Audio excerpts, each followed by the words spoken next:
mga ka-GPnatics, at pag-usapan naman natin yung sunod na banatan nitong si Mr. Ten kay Cayetano. Mga kababayan, barado kay Kiko Pangilinan. Sa kanila pong debate, mga kababayan, dito po sa pagpasa po ng kanilang Resolution 256 para kondinahin ang mga sinabi na masasama ng Chinese ambassador, mga kababayan, laban po sa gobyerno natin. Mabuti pa to si Kiko, nakikita yung banat ng Chinese ambassador, pero itong mga senator na to, yung banat lang ni Tariela na paggawa ng caricature laban kay Xi Jinping ang kanilang nakikita. So ito na, mga ka-GPnatics, at pakinggan natin. Follow the decorum, Mr. President. Mr. President, kung ganyan ang stand natin, then my staff now can show a meme of you. Mr. President, Mr. President, dito ba sa, let me ask that question. Mr. President, I am not from China. Why will they put a meme? Why will your staff put No, a it's meme not about towards China. me? It's about No, decorum. you're comparing apples Mr. and President, oranges, Mr. no. President. You are simplifying what Session is is a suspended for 1 minute. complicated na international. Maganda yung ano nila dito, ha, mga ka-GPnatics, ha. Maganda yung mga ganitong bagay, sa totoo lang, na nagkakaroon ng debate. Kasi nakikita natin kung sino ba yung pabor sa atin. Sino ba talaga yung mga kakampi natin? Sino ba yung totoong Pilipino rito? Sino ba yung makapili, di ba? Yala. Sa resolution nyo po kasi nakalagay dito Oo. in their performance of the official duties.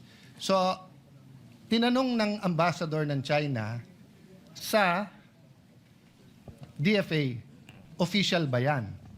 Which is tama and normal. So, if in Wait lang. Sabi ni, si Gabriel, team replay lang lagi, ikaw matagal nagpahinga.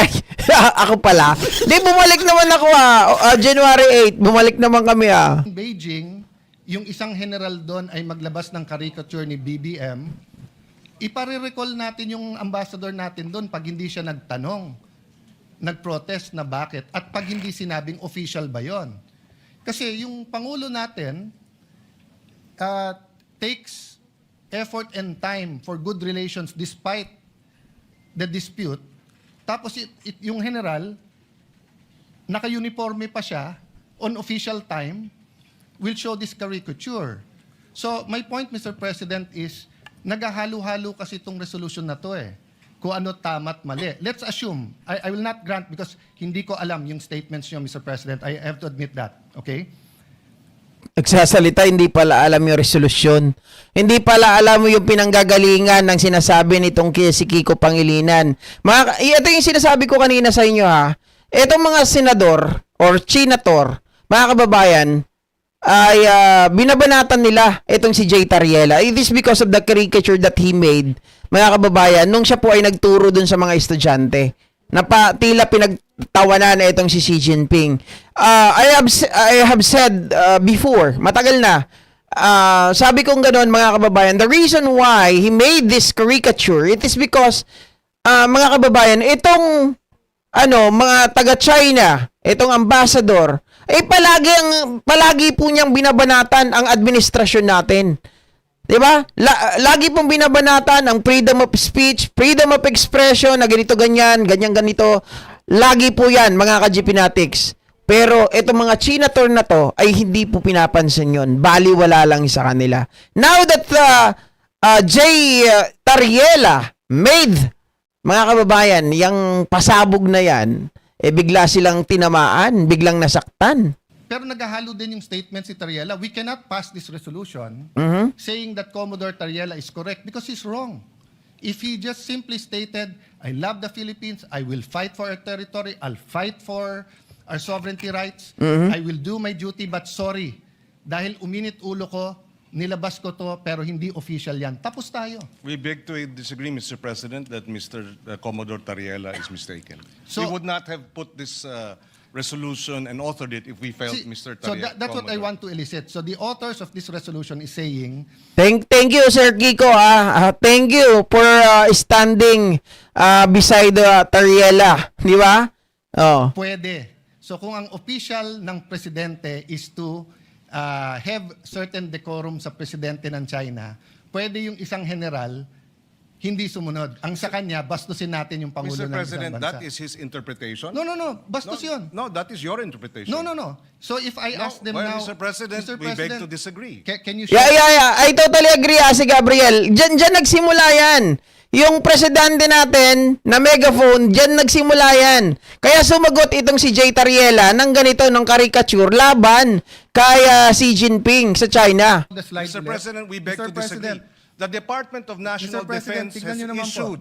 has issued a statement condemning China's remarks, Mr. No, President. we're not talking about... Mr. President, if you look at the DFA, it was also telling Tariela, but not directly. It says, It was saying, follow the decorum, Mr. President. Mr. President, kung ganyan ang stand natin, then my staff now can show a meme of you. Mr. President, Mr. President, dito ba sa... Let me ask that question. Mr. President, I am not from China. Why will they put a meme? Why will your staff put No, a it's meme not about towards me? China. It's about No, decorum. You're comparing apples Mr. and President, oranges, no, Mr. no. President. You are simplifying Session what is is a suspended for 1 minute. complicated na international. Grabe, no? Mga ka-GPnatics, itong mga to. Talagang wala sa hulog itong si Cayetano. Iko, and to you, I think we were just making a point. I will speak after him. No, Mr. President, I've made my point.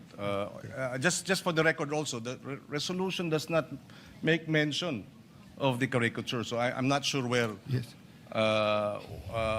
where the point of the caricature is being Mr. President. pointed out. I will go there. Wala after silang this, bala eh. Mr. President. No. Sir President, Rule 93. Acts and language which offend a senator or any public institution shall be deemed parliamentary. From kindergarten, Mr. President, we are taught certain rules. How to address the teacher, how to respect your neighbor, paano i-address yung matatanda, di ba? Ganon din po sa international affairs.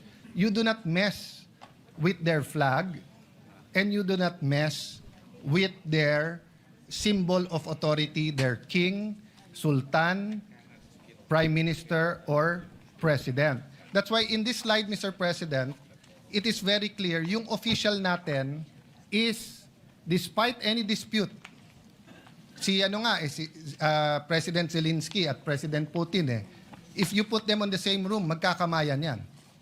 So that's why the question kay Commodore Tariela is, officially sanctioned ba yan? Which tama na tanungin ng Chinese ambassador, bakit? If a general in China makes a caricature of President Bongbong, dapat i-protest ng ating ambassador. At dapat tanungin, official ba yan? Because we cannot look underhanded pagdating po sa international community. Hindi pwede ang Pangulo makikipag-usap na eto walang personalan and then yung general mo, personal. So, I'm sorry I reacted because anyone who sees the caricature is not a flattering caricature. If I do that caricature to any world leader, kahit dito, di ba? The majority leader is smiling. The majority leader and I had a we've known each other since 98. We've never argued with raising our voice. But umabot. I didn't even remember what I said. We apologized to each other. Bakit? Mali eh. Mali. Pero tama yung pinaglalaban mo, bro. Tama pinaglalaban ko. Mali yung paraan paano natin pinaglaban. So wala akong problema sa pinaglalaban ni Commodore Rita Tariela. Galang. Pero hindi naman tayo fraternity dito sa Pilipinas na mali na nga brad mo, pero dahil bugbugan sa ibang bansa, sasabihin mo tama brad mo. Mali eh. Mali. I don't propose a resolution, but the guy should apologize and just say na, tama pinaglalaban ko, pero mali na ginawa kong ganyan. Now, if he wants to do that, Ang kailangan kasi dito kay Cayetano, know first the root. Mga kababayan, dapat alamin mo muna, saan ba nanggaling ang saan ba nanggaling itong caricature nitong si Jay Tariela? 'Di ba bakit niya ba ginawa 'yan? 'Di ba? Sinagot na ni Tariela, ang bagay na 'yan kaya niya ginawa itong caricature na 'to, mga ka-GPnatics, kasi nga 'Di ba? Yung ambassador ng China at yung sa China din, kung siraan ang administrasyon natin, kung siraan ang Pilipinas, ganun-ganun na lang.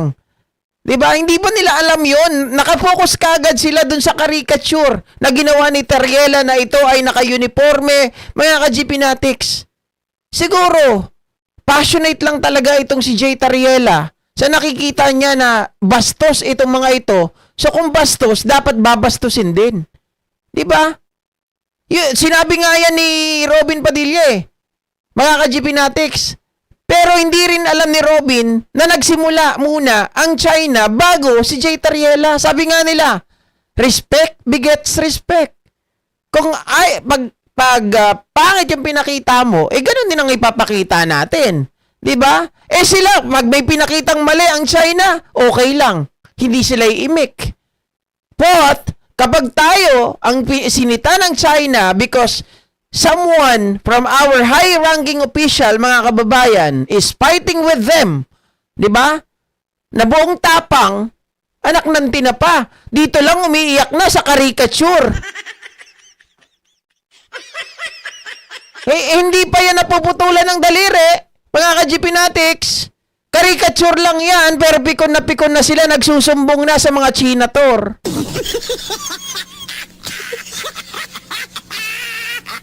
Di ba? Oh. He resigns his commission.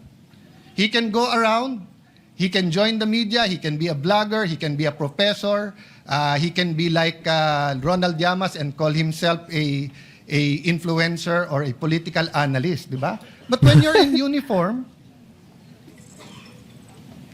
the other countries will ask you, official ba yan? That's standard, Mr. President. Kaya tayo nagkakaproblema. Mr. President, wala namang problemang magtanong sila. Pero itong mga bitiw na salita nila sa kanilang Facebook official pages, hindi katanggap-tanggap. Number Oo. one. Number two, kahit sa China, Mr. President, kinakarikature ang ating Pangulo Correct. ng state-controlled, China state-controlled media. Na alam natin, walang lumalabas dyan na hindi aprobado ng Communist Party. Thank you so much, Mama Rica Galang. So merong China, Xinhua News. Andito si BBM, may caricature. Andito rin. So maliwanag, Mr. President, na they too, through their official channels. Official channels pa yon, mga kababayan. Eto, si Jay Tariela, eto yung nagle-lecture lamang. Hindi pa yun official channel yung ano niya. Diba? Samantalang sa China, talagang lantaran, anak ng tinapa, kalat na kalat, mga ka-GP Natics. Pero nobody from the China tour, talagang kinundi na yung ginagawa ng China against our president, against this government. Kaya nakakapagtaka talaga. Why just now? President. Come up with caricatures, Mr. President. Sir President, yun po, with all due respect, Senator Pangilinan, and dapat ina-advisean ng DFA ng tama, hindi po mangga sa mangga o atis sa atis yan.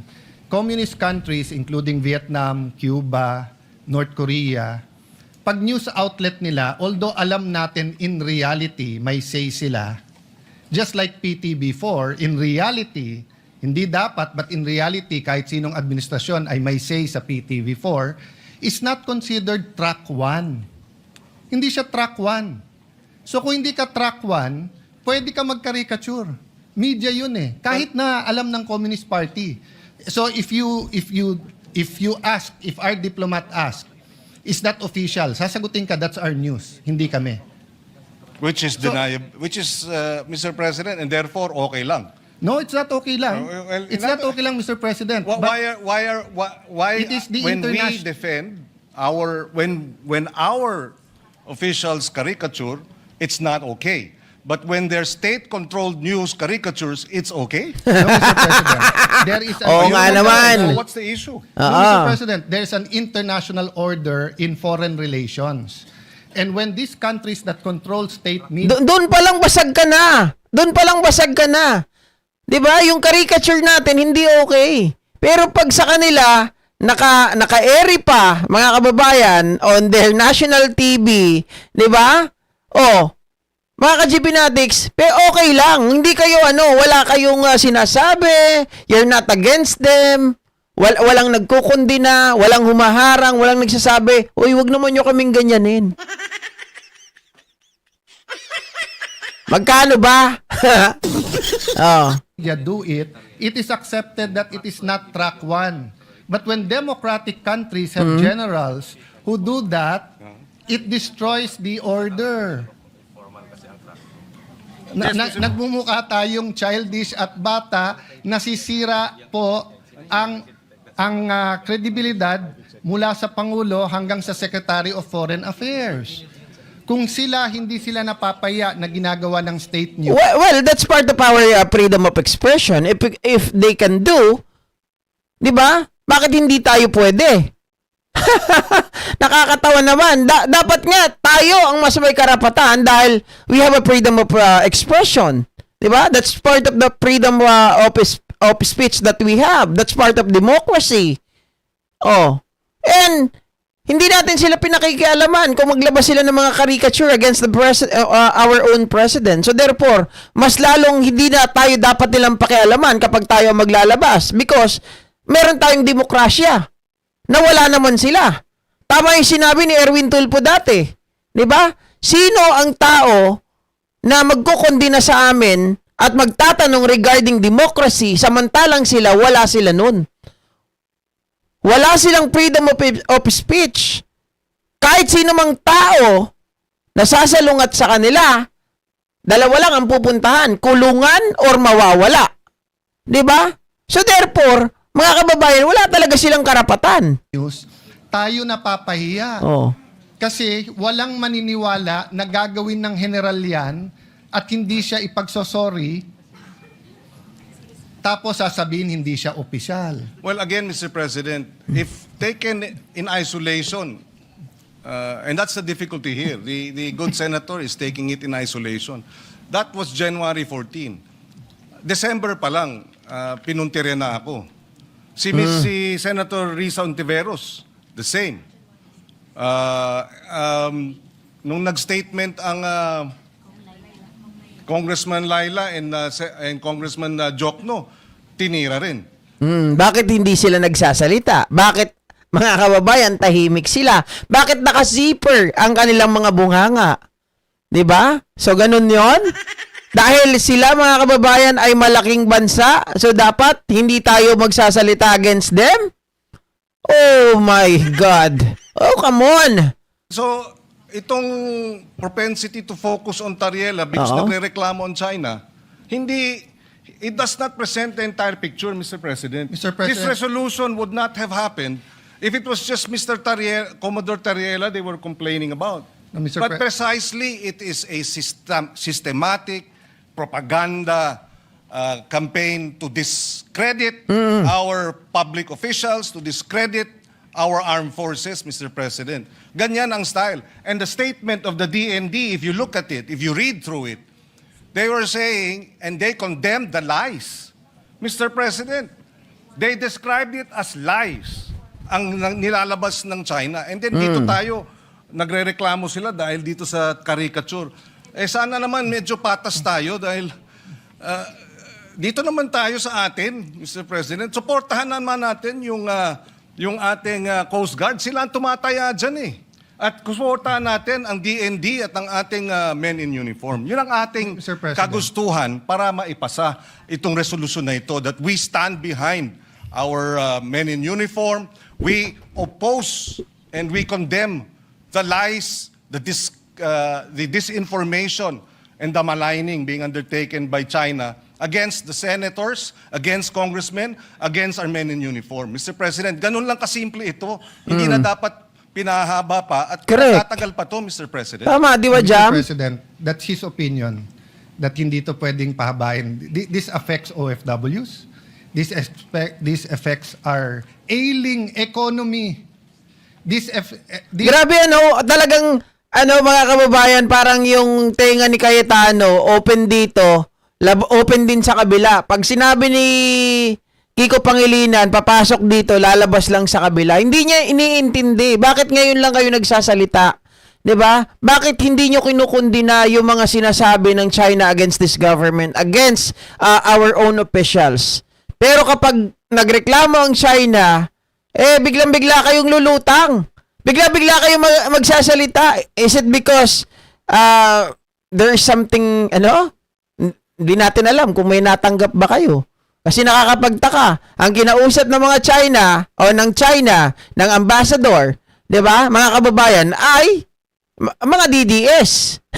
Mga ka-GPnatics. Sino yung mga kinausap? Barcoleta. Sino yung sunod? Si Pulong Duterte. 'Di ba? Syempre, kung si Marcoleta ang representative, malamang sa malamang kasama kayo doon. This affects our being a Christian nation.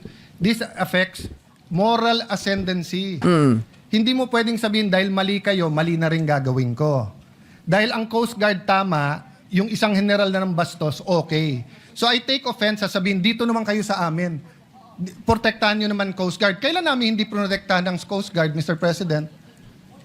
We are for the Coast Guard, Mr. President. But if one of their generals went over the line and did something that is wrong, childish, undiplomatic, reckless, unprofessional, it's also our duty. Did we file a resolution here? Iba talaga. To ask someone to correct him? Hindi po. Kasi hindi na namin kailangan ng rest back ng Senado.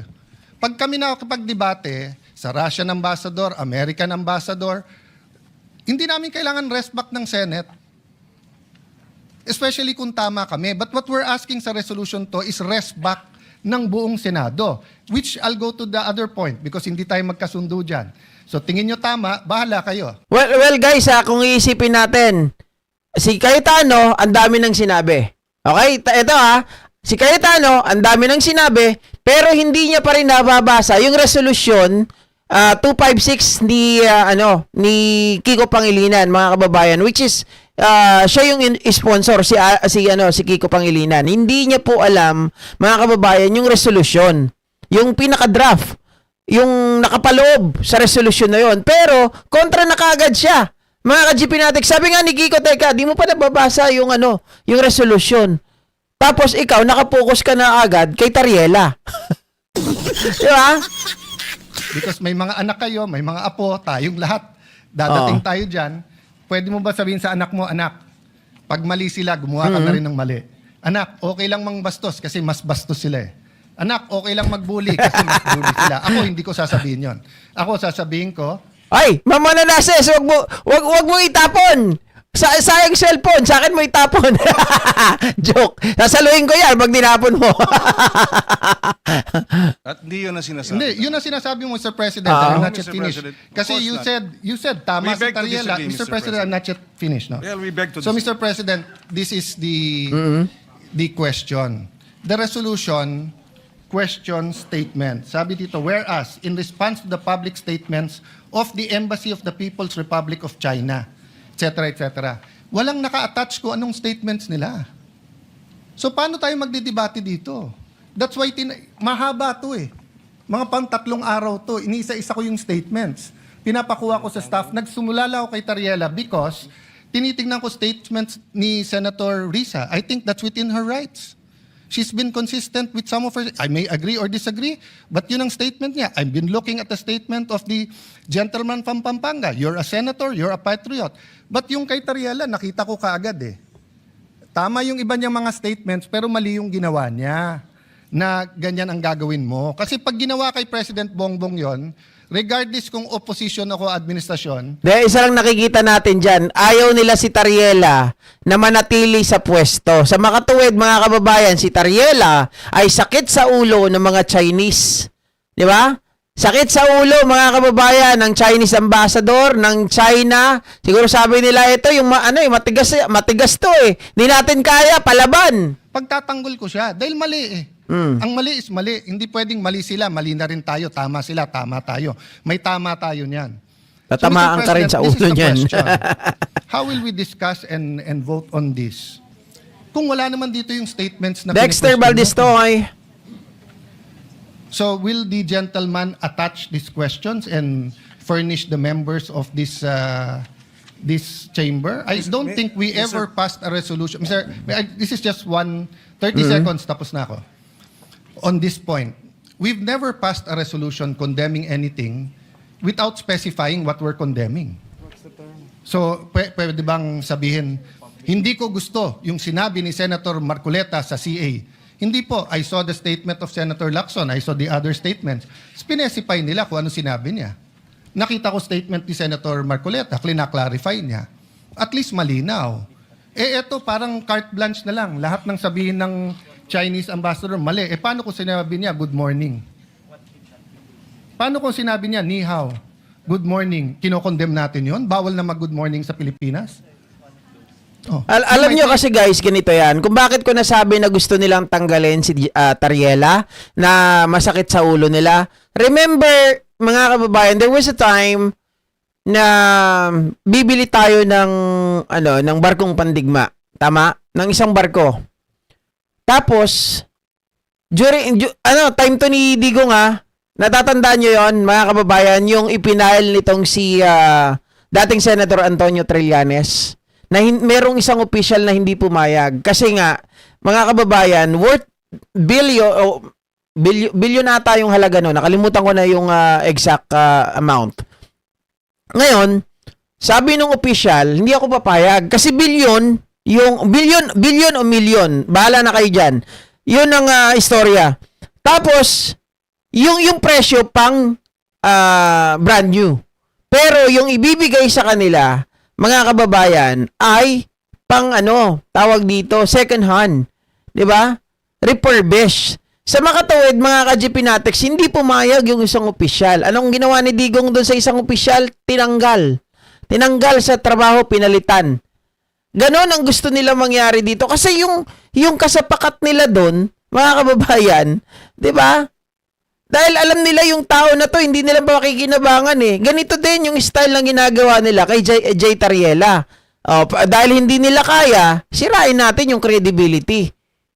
Pag-awayin natin sila, yung mga senador dyan, para sila mismo ang manawagan na palitan itong si Tariela. Parang ganoon, yun ang nangyayari. It's obvious na hindi yun ang kinokondem. There's no such thing as obvious. Kim? The records of the Senate will bear this resolution and the discussions in this August hall. But anyone can add and subtract if it's general. So which statements are we talking about so that we in the minority, in the opposition, can be able to debate? That's why I started out today by simply saying, pagdating sa South China Sea, sa West Philippine Sea, nagkakaisa tayo, magkakasama tayo. Atin ito, ipaglaban natin to. Pero pagdating sa bastusan, out kami dyan. Kasi yung tama is tama, mali is mali. So ang question po ngayon, what will we do, gentleman from the esteemed senator, gentleman from Pampanga and the author, will you supply us or will we annex or add whereases so that we will see ano ba tong statements na to? Mr. President, I think the whereases are clear. Just a little bit of research on the part of the researchers will confirm what we are referring to. We don't need to annex all of them, Mr. President. For example, in response to the public statements of the Embassy of the People's Republic of China that opposed and criticized these positions and questioned the propriety of Philippine officials expressing such views in the performance. So it's specified, the nature of the statements. So a little bit of research, malalaman mo na which statements were these because this refers to... Point of order, Mr. President. Point of order. What is the point of order? The statements of Senator Pangilinan, the nature of his statements. Kayo na mag-research kung ano statements na yun, Mr. President. Sabi niya, pwede daw yun eh. Mr. President, I-research na lang daw natin. I'm not yet done. No, that's why I Philippine gave you, officials, Mr. President, including that's why I gave a point of members order. of the Senate. Halatang halata kasi na hindi niya na pa nababasa yung buo yung resolusyon, mga ka-GP Natex. Hindi pa nga daw tapos si Kiko eh. I am still It's a speaking, point of order, Mr. President. A point of order precedes your precedence. Mr. President, Ron De Quiros. Maybe ask the minority floor leader to state the point of order. Which part of the rules was Sige, Mr. President. which part of the rules was Wala. violated? I'm making a point, Mr. President, that you cannot make a motion. Ibang klase and then say, talaga. research mo na lang yung laman. Sabi kasi niya, pwede mo daw ipasa to, tapos nandyan naman yung nature. Ano ngang statement? Mr. President, so in the this is same a manner, debate. Mr. President, I Where is- admit, where is the point my of order? motion, may I finish? Where is the point my of order, motion Mr. for... Where is the point of our Session is motion. suspended. Grabe, no, mga grabe, no. Hindi pa kasi may ano pa yan may tuloy pa diyan. Ano ba yung point of order mo? Hindi pa nga tapos nagsalita yun yung sinasabi niya na i-research nyo na lang, mga kababayan, kasi meron doon babanggitin si Kiko na kailangan mong i-research ng gusto para maliwanagan ka. Pero nakalagay nakasulat din 'yon, naka-emphasize kung ano talaga yung sinabi ng ambassador ng China laban sa gobyernong ito. Pero mga ka-GPnatics, yun nga, dahil alam naman natin, hahanap at hahanap talaga ng butas itong mga ito, yung mga maka-Chinator na to. Nakakatuwa lang, ano?